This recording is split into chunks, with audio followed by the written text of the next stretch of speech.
Great to be with you, Mark.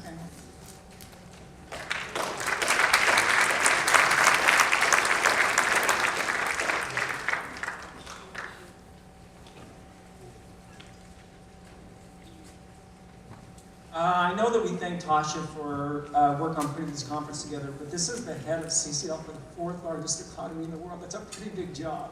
I really think we should give her a hand one more time.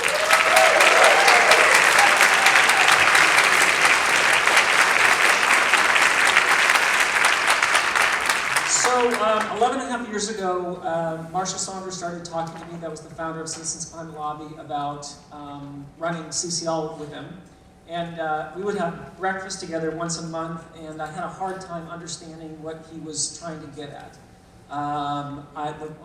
What happened though is I did get a increasingly sickening sense of dread that the problem that I had been ignoring with all my effort was worse than I thought. Then one day I said, Marshall, I think I know what you're telling me we want to do. We want to work on Congress and global warming at the same time. He says, that's exactly right, you've got it. And I'm like, this is idiotic, Marshall. You didn't pick one of the two worst things in the world. You picked the two most screwed up things in the world. You want to combine them? Oh yeah, this is going to be great. And so I was pretty sure that this sounded like a really bad idea, and I felt like I'd done some fairly good things with my career over my life, but that I didn't think that crashing and burning the band would be a good idea. So I want to say about that in a little bit, but people asked me to share a little bit about Marshall, and I want to give him a chance to actually do this in his own words. So I want to share Marshall with you for just a moment.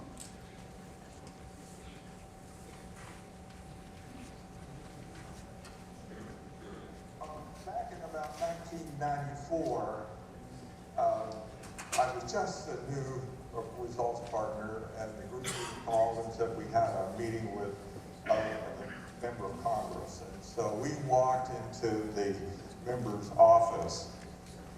There were 6 or 7 results partners there, and they ushered us into the meeting room. And there were these very impressive, luxurious chairs. This is my first time ever meeting with a member of Congress. I'd seen one in the parade one time. And so we sat down on these very luxurious chairs, and promptly in comes the member of Congress, first one I had ever met. We all said hello and sat down. He was dressed in a dark blue suit and a conservative tie, and I was straight across from him. There was no table in between to protect me. And I looked, I could see his shoes, and then his shoes, I could count the overhead light and the reflection in his shoes. And so I was nervous. As the meeting began, and the results partners began to talk, the only thing I could think about were my legs. Where should they be? They were, I noticed that my legs were crossed at the ankles, and I thought, oh, that kind of looks good. I should. And then I crossed them at the knees. I thought, no, that looks laid back. I can't do that, so I'm squirming around, and I don't know if he's looking at me or not. Meanwhile, the meeting is going on. I have no idea what's being said. Then there was a problem with my hands and arms. And I didn't know what to do with them. And I had them folded in my lap, and I thought, no, that's schoolboy. I shouldn't do that. So I put them on, yeah, right, on the arms of the chair.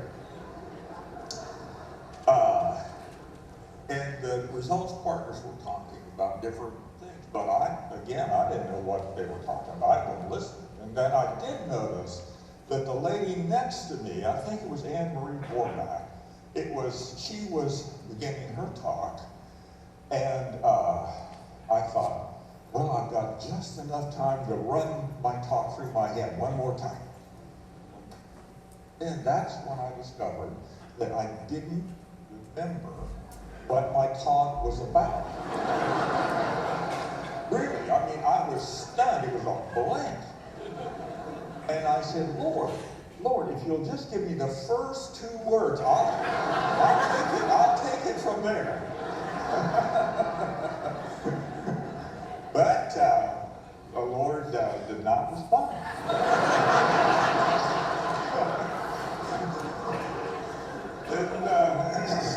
So then it was my turn. Now the room turned and looked at me, and I didn't know what to say.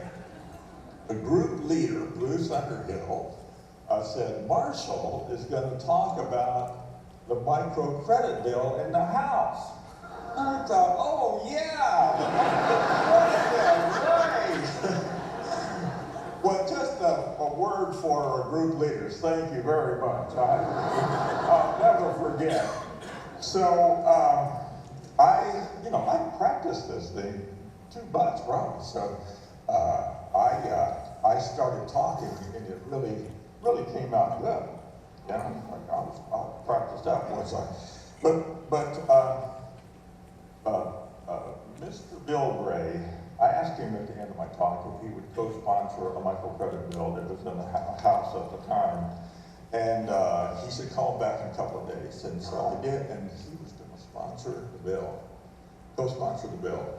And it was about $250 million. $250 million. And a consequence of that, he co-sponsored that bill every year thereafter. We had to call him and tell him it was time to put his name on it, but he did it every year he was in office. And then I had so much luck, I was asked to invite him to co-sponsor 2 tuberculosis bills.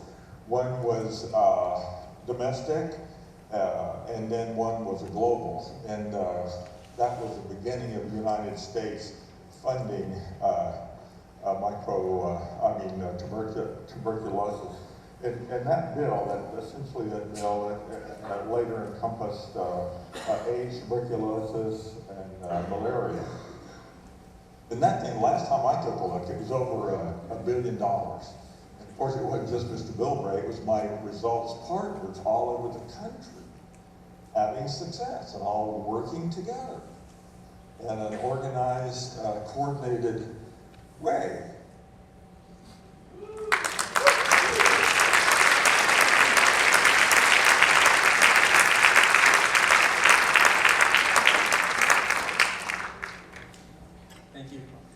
So, it's hard to let him go, incredibly grateful for what he set up with Citizens Climate Lobby.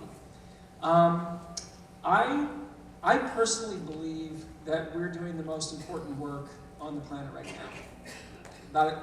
That's my belief. I don't have a way of,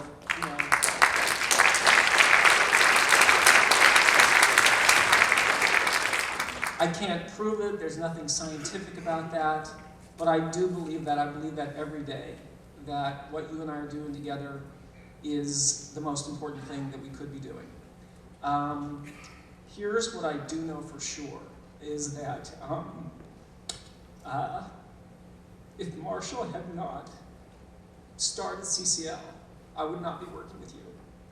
And I'm so blown away by getting a chance to be with you and working with people like you.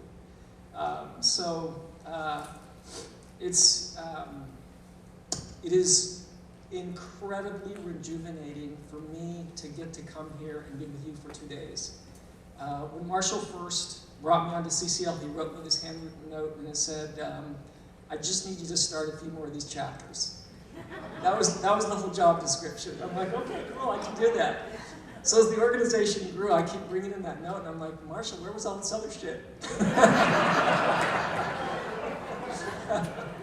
So, there's like, it's really great how many young people that we've added to CCL. But the complexity of what we deal with for every person who's under 18 that comes to our events is insane. I had no idea I would spend so much of my life on things like insurance and compliance policies, but that's just part of the mix now. That's part of the mix of running an organization that is now all over the world and a significant factor throughout our country for sure. So what I want to leave you with is just the gratitude I have for having you as my friends and my associates. I feel like the luckiest person in the world. It just makes me pinch myself to get to spend a couple of days with you and know that my life is such that I get to work with people like you. So thank you so much for what you're doing. It is such a privilege to be with you. Thank you so much. Great to see you all.